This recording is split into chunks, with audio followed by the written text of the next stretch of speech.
embarque dans un rythme d'études plus soutenu et puis que le Seigneur puisse le faire grandir à travers ça. Donc, on peut maintenant tourner ensemble dans la parole de Dieu. J'aimerais vous inviter à ouvrir vos Bibles avec moi ce matin dans Matthieu au chapitre 6. Matthieu au chapitre 6. Et comme vous voyez, depuis quelques semaines, avant les fêtes, on a fait une petite série pendant le temps justement de l'Avent. On parlait de certains thèmes en lien avec la venue de Jésus. Et puis au début de l'année, comme ça, on commence à développer une habitude pour aborder certains thèmes qui reviennent. Donc, dont la semaine dernière, on a parlé de la parole de Dieu, l'importance de serrer la parole de Dieu dans nos cœurs. Et ce matin, j'aimerais aborder le thème de la prière. Et puis, des thèmes qui sont importants pour notre vie chrétienne, pour notre croissance spirituelle, chaque année, de se rappeler l'importance de ces éléments-là pour notre vie chrétienne. Donc, on va aborder ce sujet-là et à partir de la semaine prochaine, on va revenir dans Éphésiens avec le chapitre 6 d'Éphésiens, le début du chapitre d'Éphésiens avec notre frère Gaétan qui va apporter la parole la semaine prochaine. Et on a bien hâte de l'entendre. Ce matin, on ouvre ensemble dans Matthieu chapitre 6 et on va lire ensemble les versets 5 à 13. Matthieu 6, 5 à 13.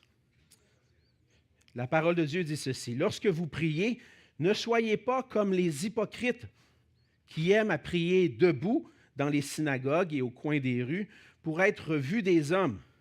Je vous le dis en vérité, ils ont leur récompense. Mais quand tu pries, entre dans ta chambre, ferme ta porte et prie ton Père qui est là dans le lieu secret. Et ton Père qui voit dans le secret te le rendra. En priant, ne multipliez pas de vaines paroles comme font les païens qui s'imaginent qu'à force de paroles, ils seront exaucés.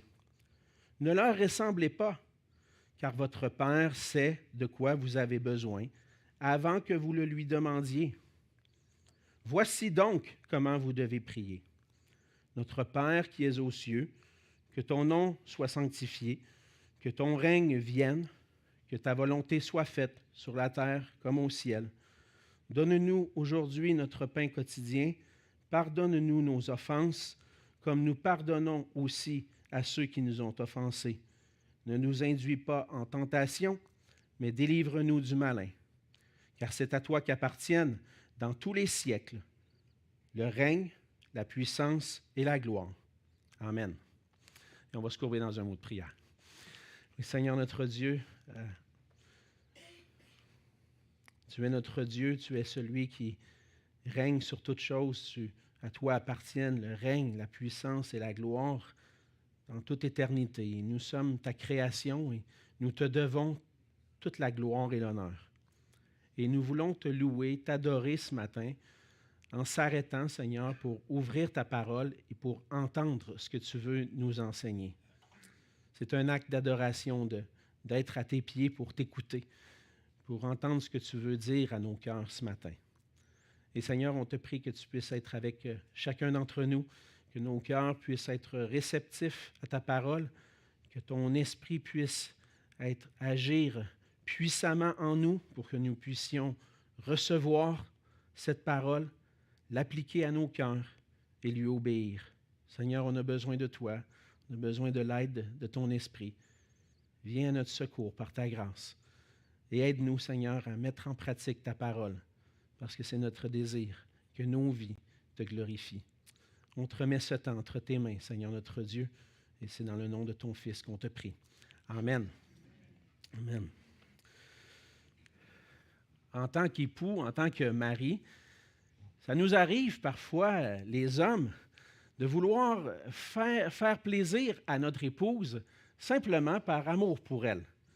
Ça m'arrive des fois de faire quelque chose à mon épouse, de poser un geste, puis elle se pose la question « Mais pourquoi tu fais ça? » Puis la seule réponse que j'ai à donner, c'est « Parce que je t'aime, mon amour. » Et puis, mais imaginez un homme qui, le jour de son anniversaire de mariage, décide d'aller acheter un beau bouquet de fleurs à son épouse.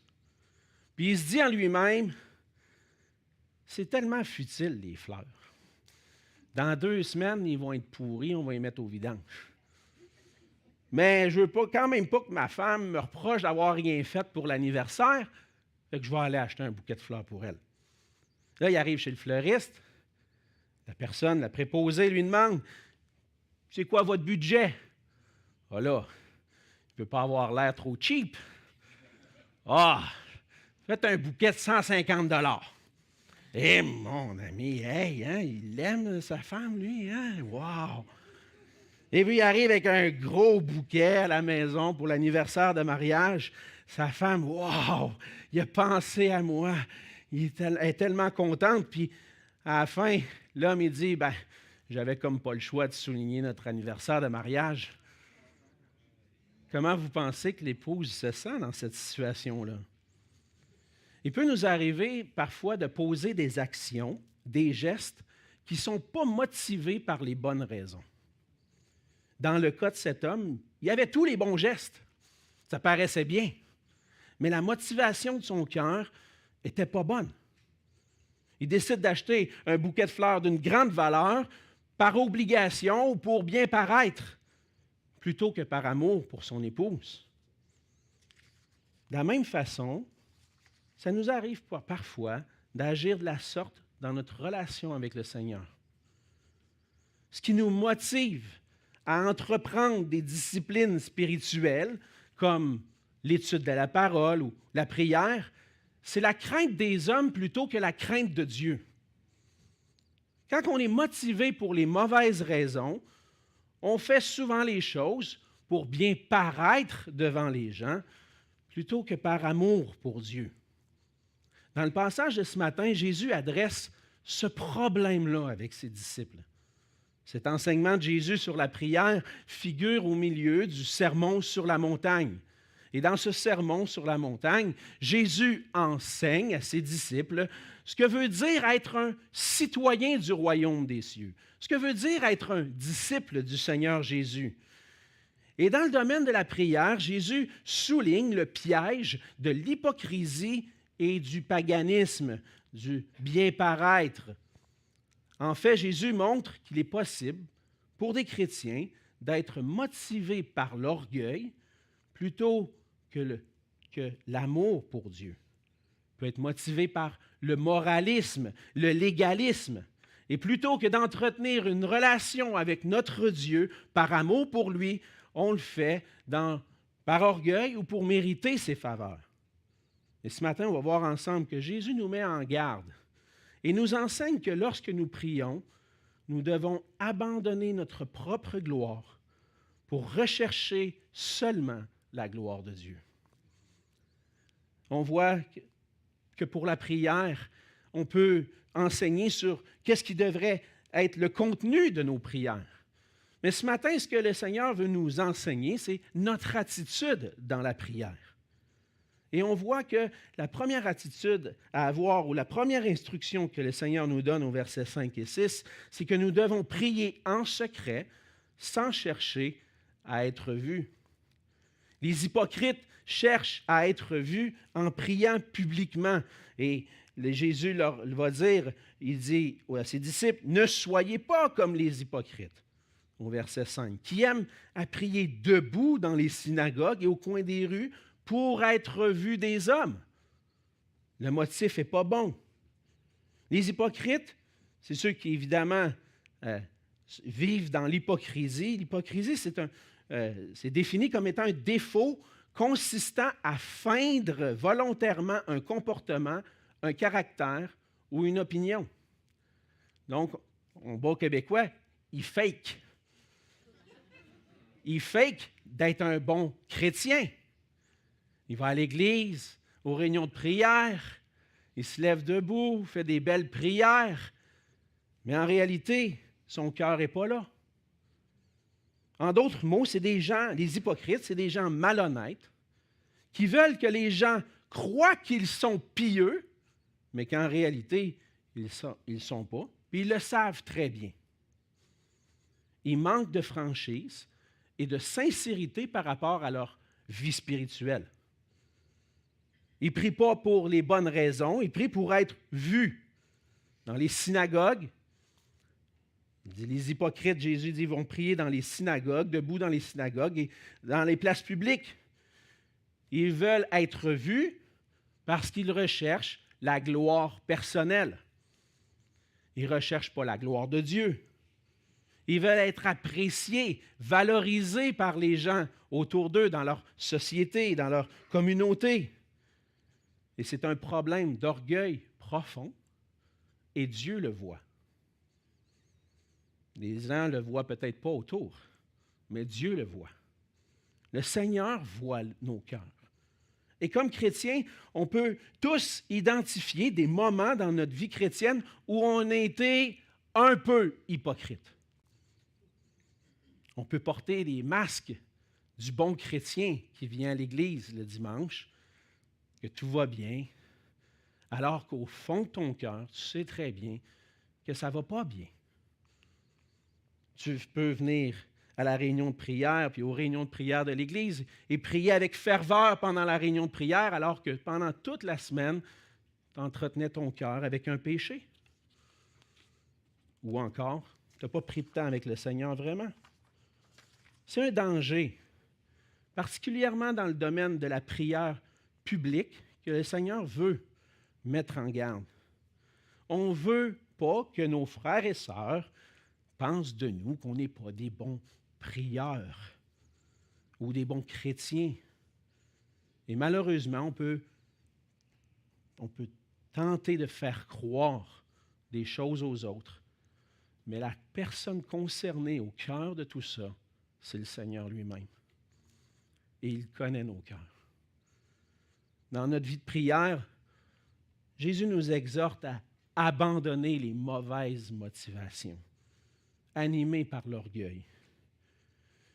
Plutôt que de chercher à être vu des autres et à être hypocrite, le Seigneur dit, va plutôt dans ta chambre, ferme ta porte et prie ton Père qui est là dans le lieu secret.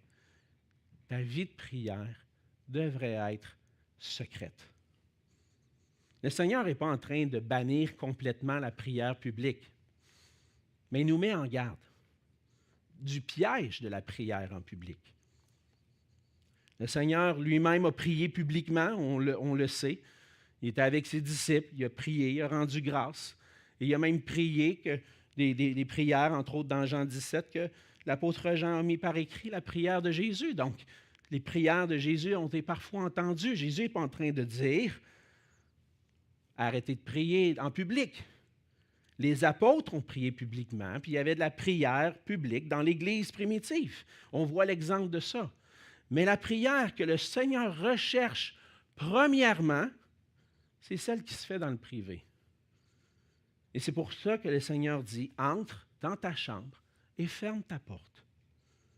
Quand tu rentres dans ta chambre et tu fermes ta porte, il n'y a personne qui te voit.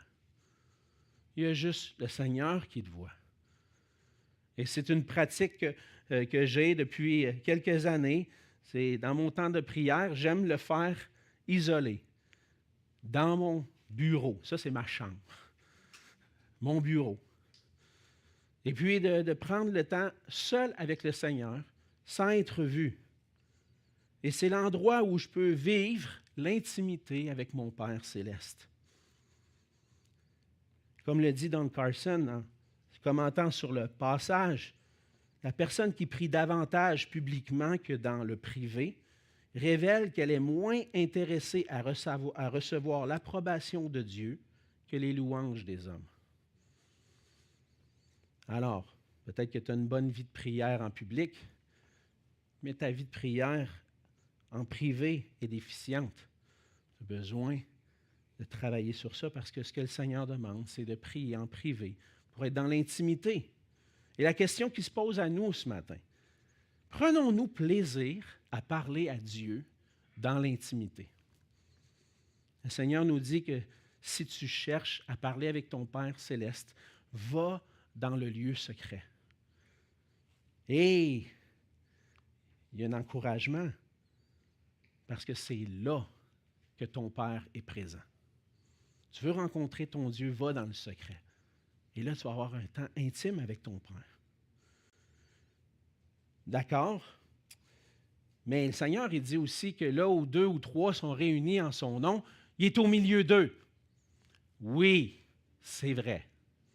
Lorsque le peuple de Dieu est réuni, le Seigneur est là aussi. Mais toi, personnellement, pourquoi tu veux prier? Veux-tu prier avec un cœur humble, qui cherche la gloire de Dieu? Es-tu motivé à prendre un temps simplement avec ton Dieu en secret, quand tu n'es pas vu des autres? Et on doit prier avec les bonnes motivations. C'est ce que le Seigneur Jésus veut nous mettre en garde. Non pour être vu, mais pour jouir d'une intimité profonde avec notre Père céleste. Un endroit où on peut répandre notre cœur devant lui. Et pour ça, on a besoin de revêtir l'humilité et la discrétion dans la prière.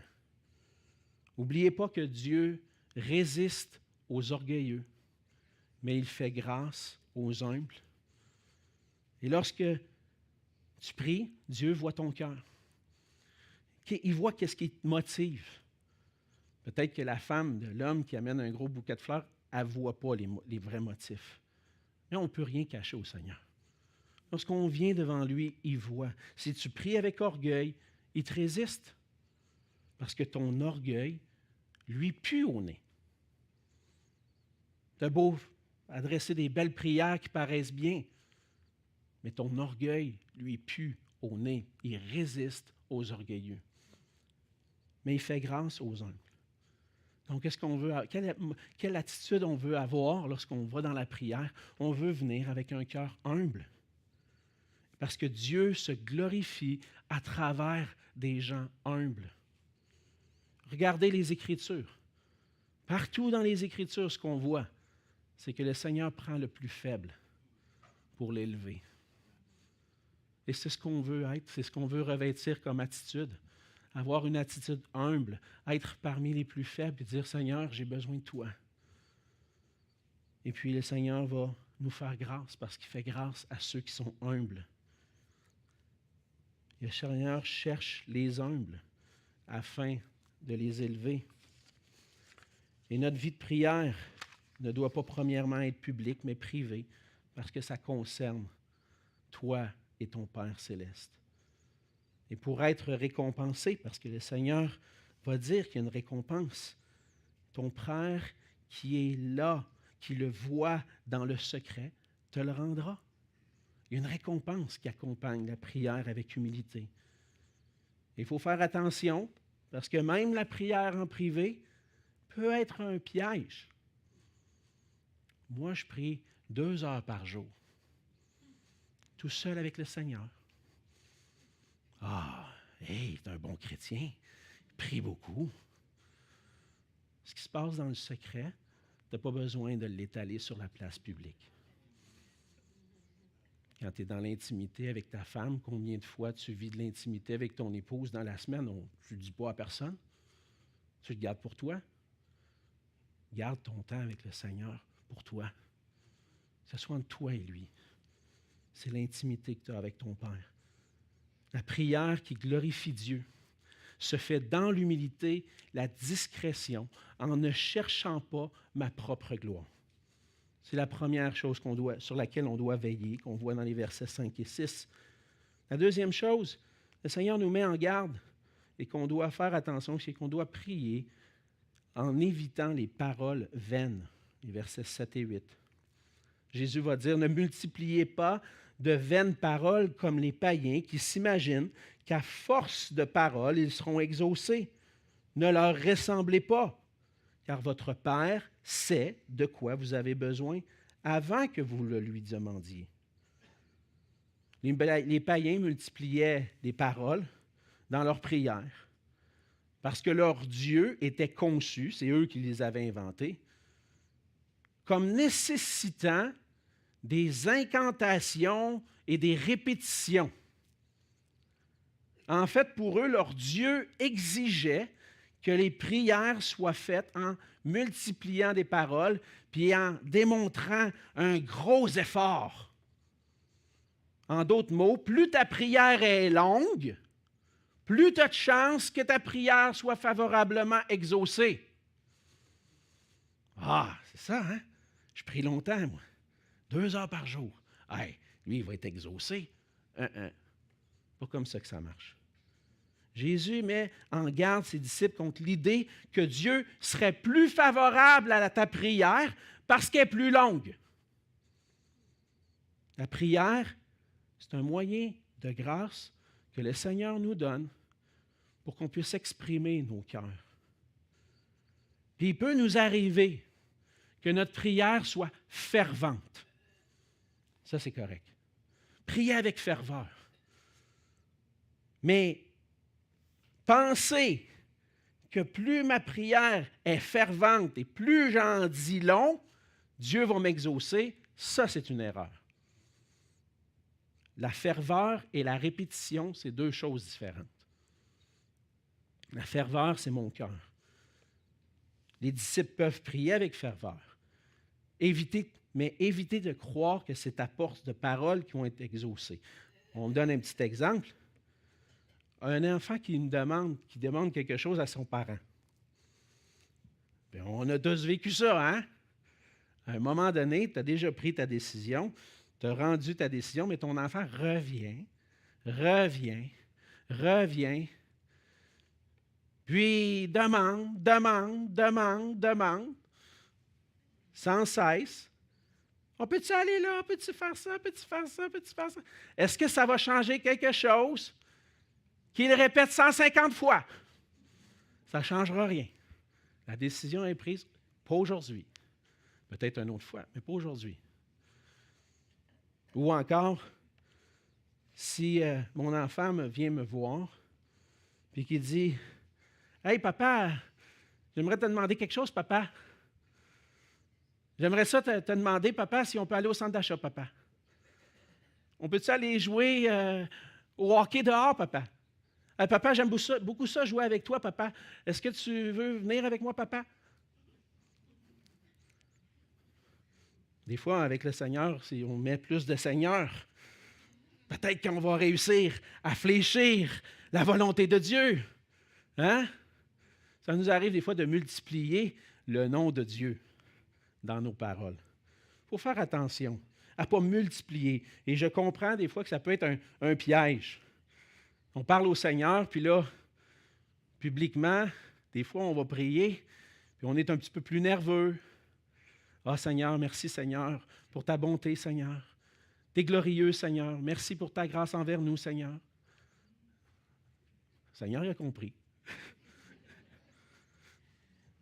Mais en même temps, lorsqu'on prie, on n'est pas là en train de se prouver à Dieu puis de mériter quelque chose parce que j'ai répété. Non. Les disciples ne doivent pas ressembler aux païens.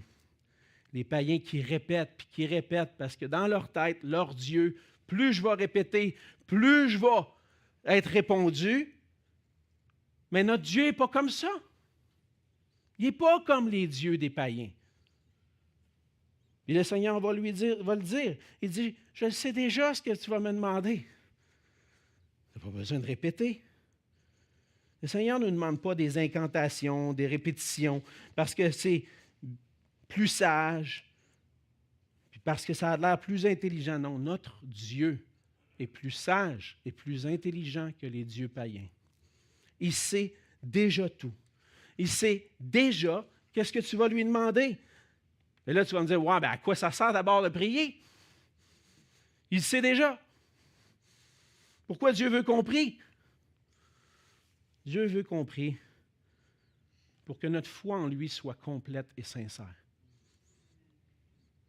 La prière, c'est l'expression de notre foi. Puis le Seigneur aime qu'on vienne à lui avec foi. On doit le prier simplement pour exprimer nos cœurs, pour qu'on puisse exprimer notre foi, notre confiance en lui. C'est notre foi dans le Seigneur, notre pleine dépendance envers lui, dans toutes ces circonstances, dans toutes les circonstances qui vont nous pousser à prier. Si je n'ai pas la foi, je ne vais pas prier. Mais si j'ai la foi dans un Dieu qui sait tout, qui connaît tout et qui connaît parfaitement bien ce qui est bon pour moi, je vais aller vers lui. Puis je vais exprimer mon cœur, exprimer ma foi. On prie parce que on sait que Dieu est bon. On prie parce qu'on sait que Dieu veut qu'on s'en remette à lui, qu'on dépende de lui. Et on doit prier simplement, comme un enfant avec son père. Des fois, le papa, il sait déjà ce que le fils veut lui demander. Mais il attend que le fils lui demande. Parce qu'il veut que son fils vienne, parce qu'il veut avoir une relation avec lui. Je sais déjà ce que tu vas me dire là. Non. Ça m'arrive des fois de faire ça. Le Seigneur n'est pas comme ça. Le Seigneur veut entendre nos cœurs. En Jésus-Christ, ceux qui ont placé leur confiance en lui bénéficient d'une relation privilégiée avec un Dieu qui ne demande pas à faire des longues prières. En Jésus-Christ, on a reçu l'adoption. On est des enfants de Dieu et on a le privilège d'avoir le Dieu de l'univers pour Père. Celui qui sait tout, qui connaît tout. Éphésiens 3, chapitre 12. Éphésiens chapitre 3, verset 12. En lui, nous avons, par la foi en lui, la liberté de nous approcher de Dieu avec confiance. C'est un privilège qu'on a par la foi en Jésus-Christ. C'est une faveur de Dieu complètement par grâce.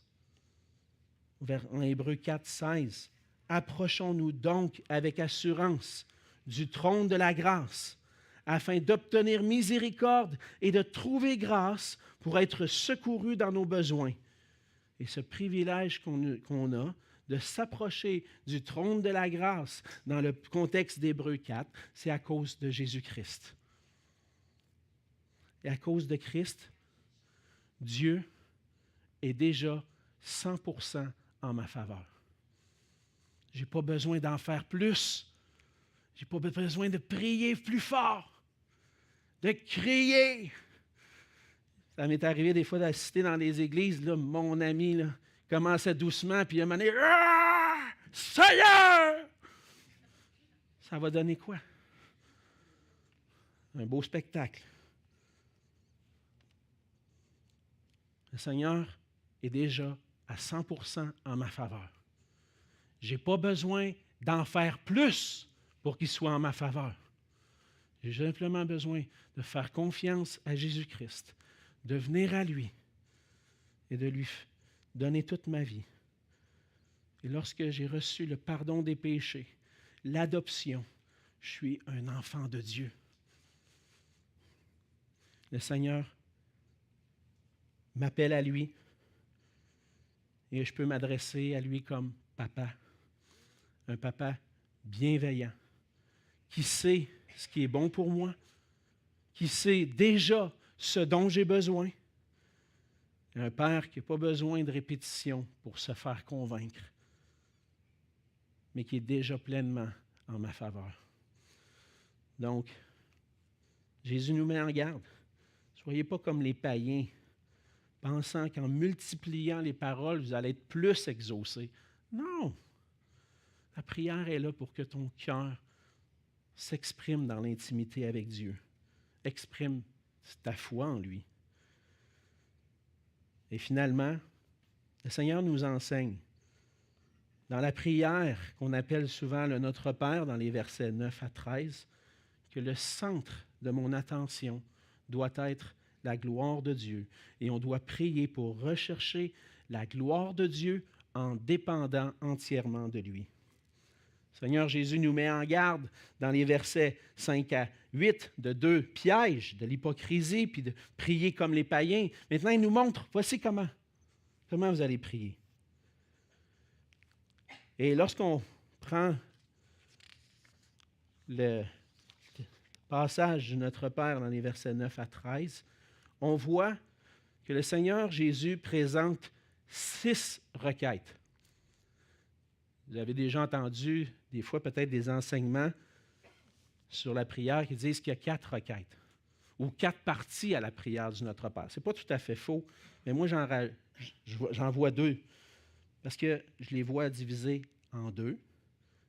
3 requêtes qui concernent la gloire de Dieu et 3 requêtes qui expriment ma dépendance envers Dieu pour sa gloire. Et on doit premièrement chercher la gloire de Dieu. C'est ce que le Seigneur Jésus nous enseigne. Voici donc comment vous devez prier. Notre Père qui es aux cieux, déjà un privilège, exprimez-le, je peux l'appeler Papa. Puis il est au-dessus de toutes choses. Je m'approche de celui qui est souverain. Et voici ce que je recherche, 3 choses. Que ton nom soit sanctifié. Deuxièmement, que ton règne vienne. Et troisièmement, que ta volonté soit faite sur la terre comme au ciel. Donc, je m'approche de Dieu en regardant à mon Dieu, premièrement. Bien souvent, on s'approche de Dieu tout de suite avec nos besoins. C'est pas mauvais des fois de dire, Seigneur, là, j'ai besoin de toi, puis là, je ne prends pas tout le temps de prendre une demi-heure de louange avant d'exprimer mes requêtes. C'est pas grave, ça. Mais si je viens toujours devant le Seigneur dire, Seigneur, donne-moi ci, Seigneur, donne-moi ça, Seigneur, ci, Seigneur, ça, puis que tu ne prends pas le temps jamais de le louer ou de le glorifier, là, il y a un problème. Je veux prendre le temps de fixer mes regards dans mon temps de prière sur le Seigneur en premier. J'aime prier avec ma Bible ouverte dans Matthieu 6. Que ton nom soit sanctifié. Et peser les paroles de que ton nom soit sanctifié. Qu'est-ce que ça veut dire? Rechercher la sainteté de son nom. Dieu est saint. On dit que son nom est saint. Ça veut dire que Dieu n'est pas comme les autres dieux. C'est un Dieu complètement à part. Il est différent des autres dieux. Nul n'est semblable à lui. Dire que ton nom soit sanctifié, c'est reconnaître qu'il n'y a pas aucune autre créature ou être qui existe qui est égal à mon Dieu. Mon Dieu est saint. Et en même temps, ça m'amène à dire, je recherche ta gloire. Je cherche la sainteté de ton nom dans ma vie. Parce que tu es saint, tu m'appelles à être saint. Maintenant, je veux glorifier Dieu dans une vie sainte. Donc, j'acclame la sainteté du nom de Dieu et ça me pousse à rechercher la gloire de Dieu dans la sainteté dans ma vie. Ça, c'est la première requête. On va les passer un peu rapidement ce matin. On pourrait faire un message juste sur les parties de cette prière. Ensuite, c'est que ton règne vienne. Reconnaître l'établissement du règne de Dieu. Pourquoi est-ce qu'on doit prier pour que son règne vienne? Est-ce que Dieu n'est pas déjà en train de régner? Oui, Dieu règne, mais on est dans un temps, dans l'histoire de l'humanité, où Dieu est en train d'établir son règne. Son règne progresse sur la terre. Dieu règne sur toutes choses, mais il règne sur les cœurs de ceux qui lui se soumettent entièrement à lui. On prie que son règne vienne parce qu'on veut que Dieu règne sur nos cœurs. Puis on prie que ce règne-là s'étende à d'autres autour de nous. Qu'on puisse voir des gens reconnaître Dieu pour qui il est et se soumettre à sa royauté. Et un jour, le Seigneur Jésus va revenir pour accomplir parfaitement toutes les promesses du royaume de Dieu. Et là, il va régner sur toute la création parce que tous seront soumis à lui. On attend le retour du Seigneur Jésus où il va établir son règne. Que ton règne vienne. On prie aussi pour que sa volonté soit faite. Et lorsqu'on reconnaît notre Dieu comme le Saint, le souverain et le roi, on désire voir sa volonté s'accomplir sur la terre, mais aussi dans nos vies. Que ta volonté soit faite sur la terre comme au ciel, que partout où tu règnes, Seigneur, on puisse voir ta volonté s'accomplir. Et ça veut dire dans ma propre vie aussi, que je puisse accomplir, être obéissant à ce que Dieu me demande, puis que tout ce que je fais soit pour la gloire de Dieu, ce que Dieu veut de moi, je veux le pratiquer. En recherchant la sainteté du nom de Dieu, on aspire à voir son règne s'établir, puis on désire que sa volonté s'accomplisse. Alors on prie pour que la gloire de Dieu se manifeste. Deuxièmement, la deuxième partie, 3 autres requêtes. À travers cette prière-là, on doit rechercher à dépendre entièrement du Seigneur. Premièrement, Seigneur parle de la nourriture. Donne-nous aujourd'hui notre pain quotidien. Donc, on pourrait dire que ça englobe aussi tous nos besoins physiques. On a besoin de nourriture pour vivre. On a besoin de vêtements pour se vêtir, d'un toit pour demeurer. Et puis, lorsque je veux pleinement dépendre de Dieu, je dépends pleinement de lui dans les besoins physiques aussi. Alors, Seigneur, pourvois mes besoins aujourd'hui. Les finances sont serrées, puis je ne suis pas sûr que je vais réussir à nourrir chaque bouche dans ma famille. Seigneur, donne-nous la nourriture cette semaine. Donne-nous de quoi pourvoir à nos besoins physiques, des vêtements, un endroit pour rester. On peut prier au Seigneur, puis le Seigneur va pourvoir. Mais le Seigneur aussi nous amène à prier pour nos besoins spirituels, entre autres à travers la demande de pardon et puis la protection pour la tentation. Pardonne-nous nos offenses. S'il y a un endroit où on a besoin absolument de l'aide de Dieu, c'est d'avoir le pardon, d'être réconcilié avec lui. Ça se fait en plaçant notre foi en Jésus-Christ et en rentrant dans cette relation à laquelle le Seigneur nous invite. Mais pas seulement ça.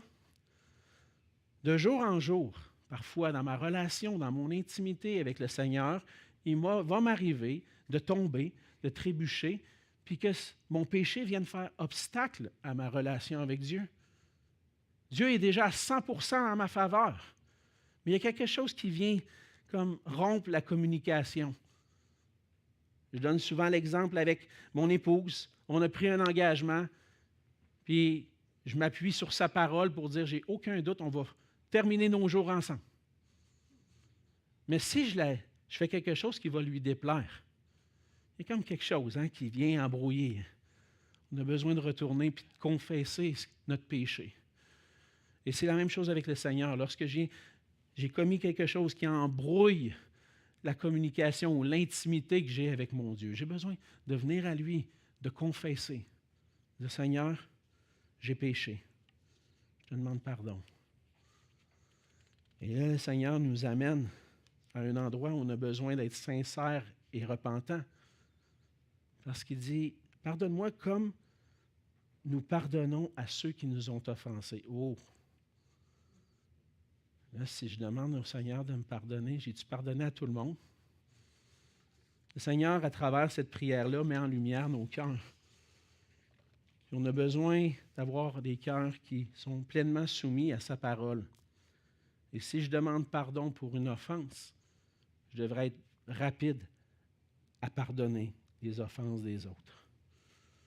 Si le Seigneur me pardonne, il m'appelle à pardonner. Et donc, je vais veiller sur mon cœur. À toutes les fois qu'on prend le temps de s'attarder, on veille sur notre cœur. Parce qu'on veut glorifier Dieu en dépendant de lui dans nos besoins physiques, mais aussi dans nos besoins spirituels. Seigneur, j'ai besoin de ton pardon. J'ai besoin de ta grâce. Viens à mon secours. Aide-moi à pardonner. Et puis finalement, ne nous induis pas en tentation. En fait, c'est une prière pour le combat spirituel. Et puis là, le texte pourrait nous porter à croire que la tentation, c'est le Seigneur qui va nous tenter ou qui va nous amener en tentation. Ce n'est pas ça que le texte dit. Parce que le Seigneur tente personne. Mais on pourrait plutôt comprendre, l'expression veut dire « ne nous permet pas de succomber à la tentation ». Alors, Seigneur, protège-moi. Que lorsque la tentation va venir, que je ne tombe pas, mais que je recherche ta gloire par-dessus tout. Ne permets pas que je tombe dans le péché, mais que je sois obéissant à ta parole. J'ai besoin de toi, Seigneur. Et notre dépendance envers Dieu s'exprime dans la recherche de sa gloire, la recherche de sa gloire dans nos vies, parce qu'on se tourne vers lui pour répondre à nos besoins physiques et spirituels. Et lorsque on se confie pleinement dans le Seigneur se glorifie à travers nous. Les gens que tu côtoies et qui ne croient pas au Seigneur, ne sont pas croyants, mais ils voient que tu es quelqu'un qui dépend du Seigneur, qui repose sur le Seigneur, qui prie pour tes besoins physiques, tes besoins spirituels. Tu es en train de communiquer quelque chose. J'appartiens à un Dieu qui est plus grand, puis qui connaît tous mes besoins. Et à travers ça, Dieu se glorifie, à travers des enfants de Dieu, qui cherchent la gloire de Dieu en dépendant entièrement de lui. Lorsqu'on prie, on va résumer, on doit abandonner notre propre gloire pour premièrement rechercher la gloire de Dieu. Ça se fait en priant en secret, sans chercher à être vu des autres. Ça se fait en évitant de multiplier des paroles ou de dire des paroles vaines dans nos prières, comme si on cherchait la faveur de Dieu. On veut rechercher la gloire de Dieu puis une pleine dépendance envers lui. Cette année, mes frères et sœurs, on veut grandir ensemble. On est des gens qui aiment prier ensemble. On se réunit les mercredis et à d'autres moments dans la semaine pour d'autres. Des fois, vous avez des partenaires de prière, vous allez prier au téléphone. Je suis conscient de tout ça. Puis la prière n'est pas limitée aux réunions de l'Église. Hein. Vous pouvez prier ensemble pendant la semaine. Et plusieurs le font. Mais on veut grandir ensemble dans notre vie de prière en ayant la bonne attitude dans la prière. Et commencer la journée ou prendre une pause au courant de la journée, de nos journées tellement occupées. Pas pour être des bons chrétiens, mais parce qu'on a besoin de l'intimité avec notre Père. Et là, si je peux me donner des plans, « Ah là, je vais prier 1 heure par jour, puis là, il faut que je tienne mon plan. » C'est correct de planifier, je l'ai dit. Si tu planifies, on l'a vu la semaine passée à la citation de Benjamin Franklin, échouer de planifier, c'est planifier un échec. Ben, je vais planifier mon temps avec le Seigneur, c'est bon. Et là, si j'ai manqué mon temps avec le Seigneur, je ne vais pas commencer à me flageller parce que je l'ai manqué. Non, je vais courir, je vais dire, Seigneur, j'ai besoin de toi. J'ai manqué d'aller prendre du temps avec toi hier, mais aujourd'hui, je ne veux pas le manquer. Je veux m'approcher de toi. Je veux vivre cette intimité avec toi. Et on veut le faire par amour pour Dieu, non par obligation, parce qu'on cherche la gloire de Dieu. Et comme Jésus prenait du temps avec son Père, Jésus nous invite à prendre du temps avec notre Père. Est-ce qu'on va profiter pleinement de notre privilège, de ce grand privilège qu'on a de s'approcher de lui, de l'adorer puis de se décharger de nos fardeaux? Ma prière, c'est que cette année, le Seigneur nous donne de rechercher sa gloire en dépendant de lui dans la prière. Prions. Oui, Seigneur notre Dieu, merci pour ta grâce envers nous. Merci pour le privilège que nous avons de nous approcher de toi. Seigneur, on reconnaît que ce privilège nous est offert par ta grâce en Jésus-Christ. Tu as, Seigneur Jésus, donné ta vie, ça t'a payé un grand prix pour nous pardonner, pour qu'on puisse vivre cette intimité. Aide-nous à nous approcher de toi, à être reconnaissants, à te rendre grâce pour la rédemption qu'on trouve en toi et à profiter pleinement du privilège qu'on a de pouvoir s'approcher de toi. Aide-nous, dans ta grâce, à prendre du temps avec toi tout au long de cette année, à déverser nos cœurs devant toi, à t'exprimer notre désir de voir ta gloire autour de nous et aussi à te glorifier en dépendant entièrement de toi. Seigneur, on a besoin de toi. Fais ton œuvre en nous. Fais ton œuvre au milieu de nous. Fais de nous une Église affermie en toi, qui ne recherche pas la gloire des hommes, mais ta gloire. Et c'est en ton nom que je te prie. Amen.